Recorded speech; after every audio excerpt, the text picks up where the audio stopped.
Hello guys, welcome back to my channel टील्स की दुनिया, आपकी दुनिया आपकी बात। आज का हमारा टॉपिक है यूटी। यूटी यानी यूनिट टेस्ट, जिसका नाम सुनते ही सबकी हार्ट बीट बढ़ जाती है। कब होगा, क्या आएगा, क्या पढ़े, कैसे लाएं अच्छे मार्क्स, कंफ्यूजन ही कंफ्यूजन।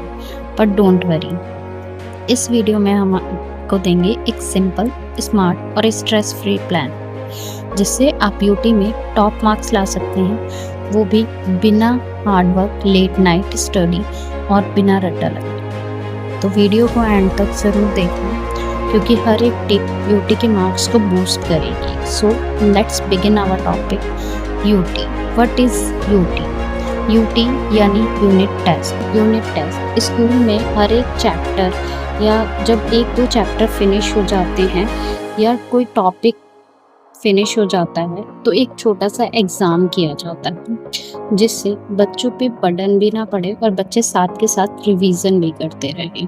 ठीक है, तो ये टेस्ट चेक करता है कि आपने अब तक क्या सीखा है और कहीं आप पीछे तो नहीं रह गए, या ऐसा हुआ हो कि इन दो चैप्टर्स या इन टॉपिक्स में आपको कुछ समझ ना आया हो। तो इन्हीं सब चीज़ों को चेक करने के लिए, आपका रिफ्लेक्शन करने के लिए ये यूनिट टेस्ट लिए जाते हैं, जिससे आप पे बर्डन भी कम पड़े और आप चीज़ों को अच्छे से सीख पाएँ। यूटी में आते कितने चैप्टर हैं? मेनली 2।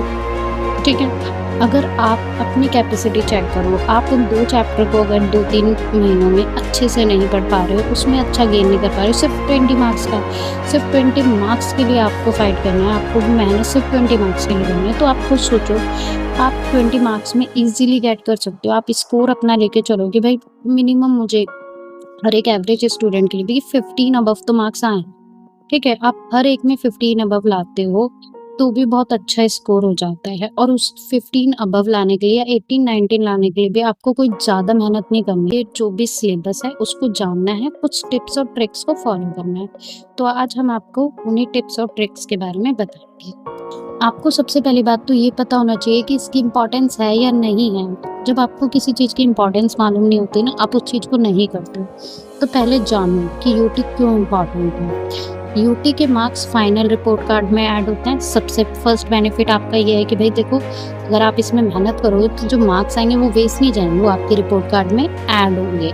सेकंड चीज़ ये आपकी परफॉर्मेंस ट्रैकिंग होती है कि आप भी खुद को समझ पाते हो, आपके वीक पॉइंट्स क्या हैं, आपको क्या समझ आया, आप कितनी कैपेसिटी, आप किस चीज़ को टैकल करने की, आप चीज़ों को समझ पा रहे हो या नहीं। और टीचर भी समझ पाते हैं कि किस स्टूडेंट को कितनी हेल्प चाहिए। प्लस ये एग्ज़ाम आपको एग्ज़ाम फियर से लड़ना सिखाता है। छोटी तैयारी होती है लेकिन फ़ायदा इसका बड़ा होता है। आप अभी छोटी तैयारी करोगे, छोटे 2 चैप्टर ही तो है, आप उस पे अपना पूरा फोकस लगा लोगे, क्योंकि जब चीज़ हमें ज़्यादा दिखती है ना तो हम उससे डर जाते। ये एक तरीके से आपकी जो भी फ्यूचर प्रिपरेशन है उसकी फर्स्ट सीढ़ी है। तो चलिए, जब आपने ये जान लिया है कि यूटी क्या होते हैं और क्यों इम्पोर्टेंट है, जब आपके मन में ये इच्छा जागेगी ना कि ये क्यों इम्पोर्टेंट है, तब आप खुद से पढ़ना शुरू करोगे। आपके अंदर डेडिकेशन आएगा कि मुझे पढ़ना है। तो वो सबसे फर्स्ट इम्पॉर्टेंट है कि जब आपके मन में इच्छा जागे पढ़ने की, तभी आप पढ़ पाओगे। तो अब आपको उन टिप्स पे ले जाते हैं, कैसे आपको पढ़ना है वो बताते हैं। आप हर जगह पढ़ोगे ना, फर्स्ट स्ट्रैटेजी आपको ध्यान में टाइम टेबल बनाओ और स्मार्टली बनाओ। जैसा कि आपको स्क्रीन पे दिख रहा होगा time table, morning revision, afternoon running, evening, फिर नाइट में 25 मिनट पढ़ो, 5 मिनट ब्रेक लो, इससे दिमाग फ्रेश रहता है।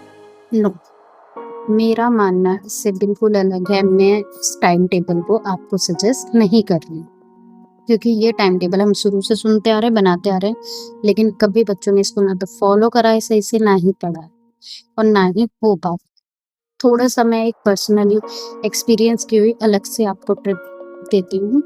सिंपल सी बात है, अगर आपको ज़्यादा हैक्टिक नहीं चाहिए, ज़्यादा नहीं, तो अब आता है स्टेप नंबर 1, जो कि है स्कूल एंड ट्यूशन टाइम का फुल यूज़ करें। तो बात आती है स्कूल एंड ट्यूशन टाइम का स्मार्ट यूज़ कैसे करें। तो फर्स्ट, जब स्कूल में आपकी रिवीजन कराई जा रही है, उसको लाइटली मत लो, उसे ध्यान से सुनो। हो सकता है कि यूटी में वही चीज़ आ जाए और आपको मार्क्स गेन हो जाए। सेकंड आता है फ्री पीरियड या गैप्स में बातें कम करो, गॉसिप कम करो और लर्निंग ज़्यादा करो। आपको बातें करनी है, आप फ्री टाइम को अपना फ्रीली एंजॉय भी करो, लेकिन उसमें से कुछ टाइम निकाल के एक फार्मूला, एक डेफिनेशन, एक छोटी सी लिस्ट या कोई एक छोटा सा टॉपिक जो आप याद कर सकते हो उसको याद करो। इससे आपका बर्डन कम हो जाएगा। नेक्स्ट आता है ट्यूशन। ट्यूशन सिर्फ आपका होमवर्क कंप्लीट करने के लिए नहीं होता है। ट्यूशन में आप अपने बाकी टॉपिक्स को रिवाइज कीजिए। कुछ टीचर एक्स्ट्रा समझा रही है उस पर फोकस करो, अपने नोट्स को वहीं रिवाइज करो, एंड देन अगर कोई डाउट्स होते हैं तो तुरंत वहीं पे उन डाउट्स को क्लियर कर लो ताकि कन्फ्यूज़न ज़्यादा ना बढ़े। तो इससे आपको घर जाके प्रेशर कम हो जाएगा। एंड लास्ट आता है हमारा ब्रेक टाइम में एक छोटी सी ब्रेक टाइम में अपने दोस्तों के साथ बस 5 मिनट के लिए एक क्विज खेल लो, जिसमें आप हर दिन सिर्फ 5 क्वेश्चन पूछ लो, जो भी टॉपिक आपका आ रहा है या जो भी सिलेबस आपका यूटी का है। इससे आपकी मस्ती भी हो जाएगी और रिवीजन भी हो जाएगी।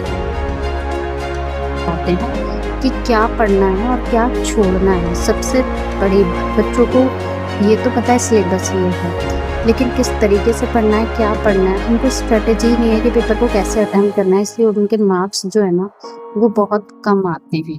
तो सबसे पहली बात आप ये जानो, सिलेबस में ना मोस्टली सिलेबस ऐसा होता है, उनमें कुछ इंपॉर्टेंट टॉपिक्स होते हैं, ज़्यादातर हमारा एग्ज़ाम या पेपर उसी सिलेबस से आता है, और बहुत सा अननेसेसरी सिलेबस होता है जिससे बहुत ही कम मार्क्स का पेपर आता है और बच्चे मेनली उन पर टाइम वेस्ट कर देते हैं। तो यूटी में आपको बहुत स्मार्ट तरीके से स्टडी करनी है। पूरा सिलेबस आपको नहीं पढ़ना है, अपने टीचर्स से या आप यूट्यूब से भी, या आप कमेंट सेक्शन में बता सकते हैं। तो हम लोग आपको कुछ इंपॉर्टेंट टॉपिक्स जिस भी सब्जेक्ट के आपको चाहिए, जिस भी चैप्टर के, वो आपको कोई भी बता देगा। आप उन चैप्टर्स के उन इम्पॉर्टेंट टॉपिक्स को सबसे पहले कवर करो, उनको समझो क्या है कैसे है, फिर उनके नोट्स बनाओ और उनको रिवाइज करो। That's it। आपको बस उतना करना है। अगर आपने उनको अच्छे से पढ़ लिया तो आप किसी भी तरीके का क्वेश्चन आए उनको अटेम्प्ट कर सकते हो। सेकेंड चीज़, जब आपका उतने टॉपिक्स हो जाए, वो हो जाए, तब आप क्या करो, जो भी प्रीवियस ईयर्स के यूटी हो या मॉक टेस्ट आप निकाल सकते हो या क्वेश्चंस निकाल सकते हो नेट से, आप उनको प्रैक्टिस करो कि इन टॉपिक्स से जो क्वेश्चन आ रहे हैं क्या वो मुझसे सॉल्व हो रहे हैं या नहीं हो रहे हैं। अगर नहीं हो रहे इट मीन्स मेरे पढ़ने में अभी कोई कमी है, फिर उस टॉपिक को और अच्छे से पढ़ो। इससे आपको वो टॉपिक हमेशा के लिए याद भी हो जाएगा, बस रिवीजन करने की ज़रूरत पड़ेगी, आपको आगे भी अलग से उसे पढ़ना नहीं पड़ेगा और यूटी में भी अच्छे मार्क्स ले आओगे। ठीक है। अगर किसी बच्चे से ये नहीं होता है, पढ़ा नहीं जाता है, आप क्या कर सकते हो, नोट्स को एक बार ऑडियो वॉइस में रिकॉर्ड कर लो और उसको सुनते रहो।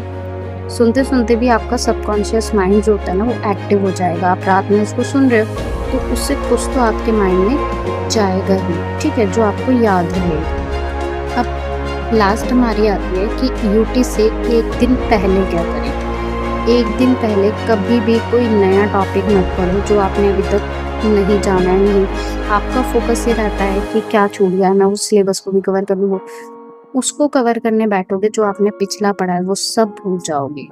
लास्ट डे बस आप इतना करो, आपने जितना पढ़ा है ना कोई बात नहीं, आपके यूटी में 3 टॉपिक आ रहे हैं, आपने 2 पढ़े, आप सिर्फ उन 2 पे फोकस करो। उन 2 पे फोकस करो अच्छे से कि इन 2 में से मेरे से कुछ भी नहीं छूटना चाहिए। आपके ऑब्वियसली मार्क्स अच्छे आएंगे। लास्ट एक ट्रिप आती है हमारी एग्जाम डे हैक्स।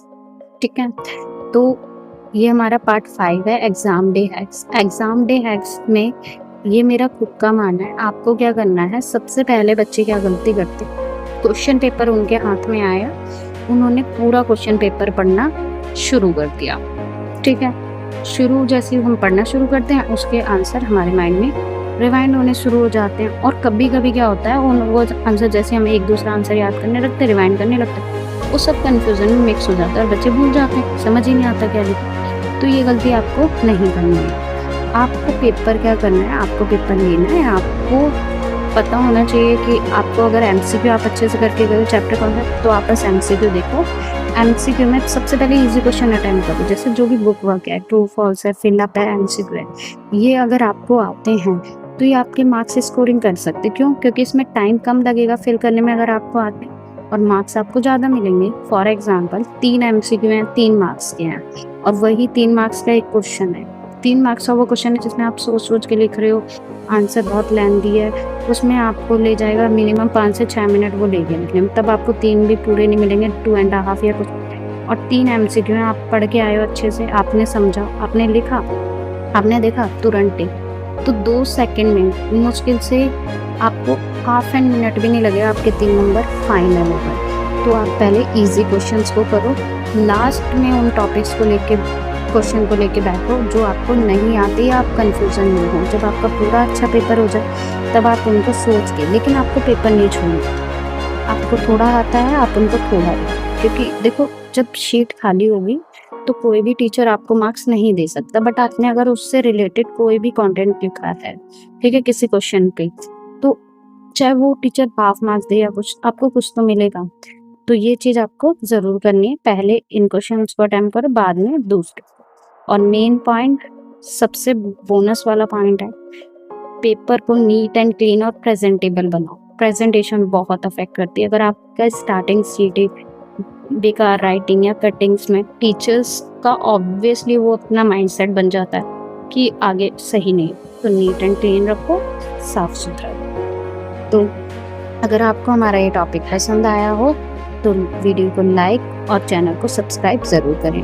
और रिलेटेबल कंटेंट के लिए आप हमें कमेंट में बता सकते हैं कि अगला आप किस टॉपिक पे वीडियो चाहते हैं। यूटी टफ नहीं होता, बस एक स्ट्रेटेजी चाहिए, आप इन टिप्स को फॉलो कीजिए।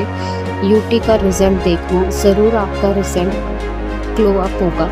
अगर आपको वीडियो पसंद आई हो तो लाइक, शेयर और सब्सक्राइब करो टीम्स के दुनिया। मिलते हैं नेक्स्ट वीडियो में, तब तक के लिए पढ़ो स्मार्टली, लिखो स्मार्टली और स्माइल ज़रूर करें। All the best for your UT.